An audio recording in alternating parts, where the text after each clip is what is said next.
Well, good morning, everybody, and welcome to another Let's Talk. We're going to be doing this weekly, at least for probably the next month. First of all, again, I'd just like to thank you all for being so patient with the staff and with each other, and all the kind words to the staff members that have been passed around over the last, I guess, month now. Um, our team is working extremely hard. I know these are trying times for everybody. But again, the most important thing I can have you all do is continue to be positive and continue to help our staff be positive as well. And we can repay each other with those kind of niceties. I think that goes a long ways in a time like this. It definitely has for the last 3 to 4 weeks. There's a couple of groups of residents that have just been doing a tremendous job of helping during this situation. Again, just want to thank those groups. The groups that are doing the line dancing and still social distancing, but keeping Westminster Village, Westminster Village. We have a group of residents now that are sewing masks so that the staff can have them, or residents can have them down the road if we decide to do that. If we get really lucky and don't need them, maybe we can donate them to some place that can use them. But groups of people that are doing things like that just go a long ways, again, to really feeding into one of our objectives, which is keep Westminster Village a great place to live and a great place to work. So those groups that are doing that are tremendous and a tremendous help. We also have employee groups that are doing things like that. We have a group of employees who made about 100, 150 masks over the last couple of days. So just a tremendous help. Those masks, again, are meant for our staff to not necessarily be personal protective equipment for them, but to protect and prevent the spread of any virus that may already be on campus. So those masks are incredible, and they keep us staff in general from using up masks that healthcare workers need. So that's a great help. So where are we today? We're 3.5 weeks into this virus. Truly, we're a number of months, but I think we've felt the pain for the last 3 weeks. The virus is closer and closer to campus. In the valley right now, there are between 10 and 15 retirement communities that have active positive cases on campus. We consider ourselves still extremely lucky. We have not had a positive test for any resident or staff member or vendor. But we do know, again, that it's closer and closer every day. We have a couple of the local churches who have parts of their congregation that are currently in the hospital with COVID-19. So again, it's critical that we continue the social distancing. It's critical that we continue limiting who's on campus and when, so that we prevent this virus from spreading to Westminster Village and getting on our campus. And what are we doing as an organization to reduce that risk? We've done a lot already, but we will continue to make moves as necessary. Early on, we focused on education with the staff and with the residents. We then went to having employees come in one door, and one door specifically. We opened a door for just residents, that's the K door, so that residents don't have to pass a staff member or a needed caregiver bringing something into the campus. We started having the drop-offs for resident families to drop stuff off at the gate. We put a gate person on to control that. We're taking temperatures daily of our employees. Those healthcare workers are getting their temperatures taken up to 2, 3, 4 times depending on what area they're working in. We added the masks last week again as a barrier to, again, hopefully prevent any spread if it does get on campus. The other day, and we haven't really announced this much, but on Monday, we actually did a physical barrier between our licensed care areas and our independent living, so that the licensed care staff and the residents in the licensed area, so healthcare, assisted living, Wyrick, and Sackton, have a physical barrier between them and independent living. And again, that's to, if in the case the virus is on this campus, it's less likely to far spread. So that's been taking place. We ended up creating a break room for the employees in the healthcare, a new entrance where they're being temped, and again, all to help reduce the possibility of spread if we do end up with a positive case.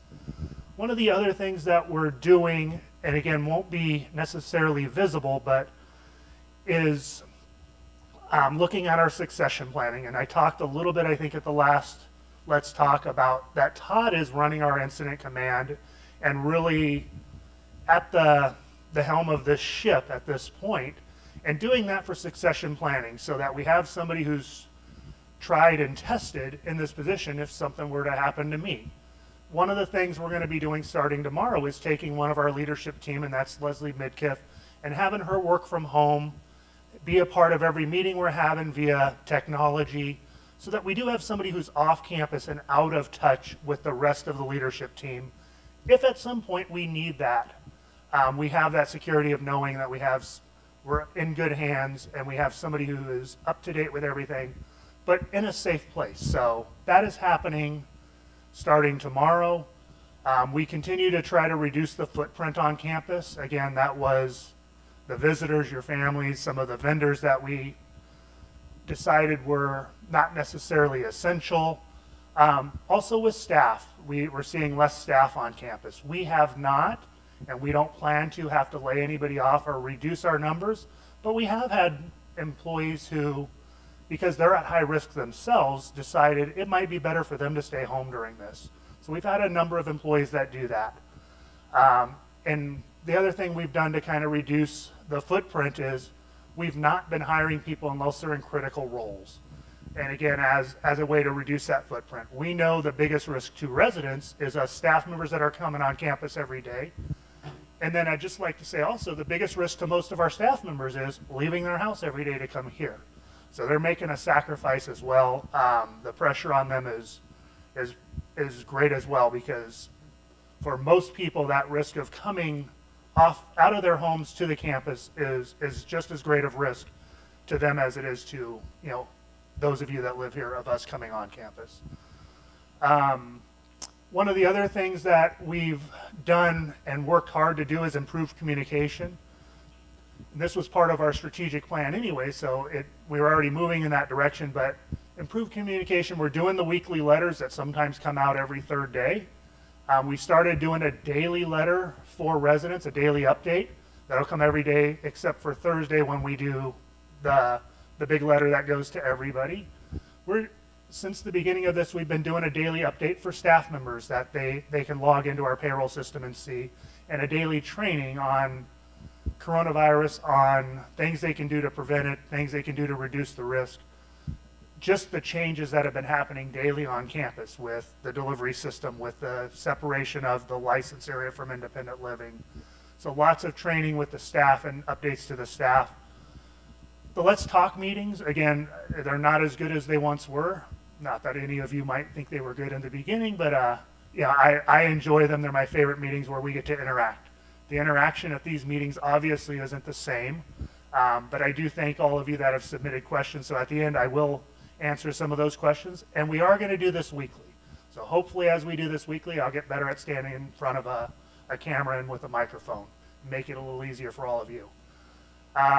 We did start window visits last week, so we do have some visits where somebody can see face-to-face their loved one. The loved one's in the car, the resident is behind a set of windows so that nobody's going to be exposed to that person coming on campus. But that can happen, and we've had a number of those. They've been very successful. We also have had a lot of virtual visits, and that's going over extremely well, and that's basically done on FaceTime or Skype or Zoom, one of those programs, over a phone where you get to see your loved one. And those are pretty easy to set up, and they've been really successful. We also started doing a weekly villager for employees and a weekly villager for residents. We're going to continue doing that. And then some of the other things that we've done to try to make this still home, because again, we have two objectives really, which is keep the virus off campus and let's not lose the culture we have here at Westminster Village. Let's keep this a great place to live and a great place to work. So we've added some services. Today, I think, is the first day where you're getting the internal grocery service. We've been using Fry's and Instacart and anybody we can, but we also know the grocery stores are short on supplies at this point. And not that they don't have enough, they just can't get them on the shelf fast enough to fill those orders. But our vendors have been extremely good. We did go from having our 3-day emergency amount of food on campus, and we increased that to a 15-day emergency food. That's food we're not going to touch unless things get to a point where we can't get groceries, but we have enough food on this campus for 15 days for every staff member and resident to have 3 meals a day. And that's just emergency food, so you'll know we're using that when you have canned beef stew 3 days in a row. You'll get an idea that we've jumped into the emergency food. We also have 14 days of other food on campus, and we're not being shorted by our vendors for anything. I want to say we have 355 days worth of toilet paper on campus. So we're in pretty good shape there. And again, hopefully you're getting some of your grocery orders today from the internal orders. We're also doing that with staff as well. We're not marking those prices up. They're at our prices, so many of those prices are better than you're going to find in the grocery store. But many of the items you're getting today, you're not going to find in the grocery store today. We're doing the pharmacy deliveries, and I think that's gone very well. So the drop-off from families, we're still doing that. That may change if Governor Ducey decides to enforce the stay-at-home, because family members may not be able to come in to drop off stuff, but we're not putting a stop to that at this point. We're allowing that to continue until we hear differently from an authority above us. We started the Garden Cafe delivery service, and then I'm guessing that Mr. Bauman put up the sign about Tom's doing haircuts, so let me know if any of you want a haircut. Again, I'm not very good at it, but I do have a straight razor blade for mohawks and shaved heads. So, what can you all do to help is one of the questions that I'm going to ask and answer a little bit. And again, the biggest thing you can do to help, do the social distancing. Continue to make Westminster Village a great place to live. Take an active role in your day. One of the things we all need to do is take some control back. A virus, an emergency situation like this takes a lot of control from us. We can't get in our cars and drive off campus as easily as we once did. We can't do some of those things. But there are things you can do. Call and check on a neighbor. Write a letter to your kids, your grandkids, your great-grandkids, your great-great-grandkids if you have them. You all are lucky. I just have grandkids. I don't have any great-grandkids yet. They're just okay. But take some of that control back. Those of you who can sew and want to make masks, it's a great way to be, again, a part of the solution. Do your happy hours, but if you're doing a happy hour, make sure you're social distancing. Make sure you're not doing it in one of our areas where we have our liquor license, so Megan's not getting in trouble. And make sure you're not sharing glasses and those kinds of things. Again, we're seeing more and more in the news that this is coming more real each day and coming closer and closer to the campus. So do what you need to do to protect yourselves, protect your neighbors, protect the staff, and we will do the same. We do have a couple of questions, so I'm going to have Leslie ask those questions.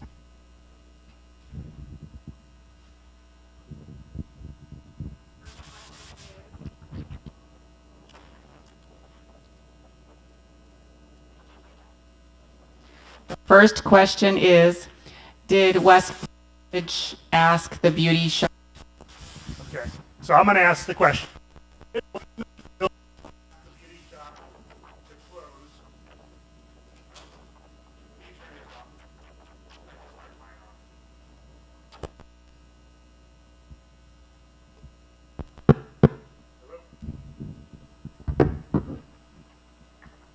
Hello? So the first question was, did Westminster Village ask the beauty shop to close, or did the beauty shop close on its own? And the answer is Westminster Village did ask the salon to close, and about 2 days later they closed all of their sites statewide. So again, we feel we made the right decision in doing that, having multiple people on campus. I understand how important it is. Well, looking at me, I know nobody believes that I understand how important it is to have a good haircut and the right colors. But the reality is I do understand how important that is to our residents.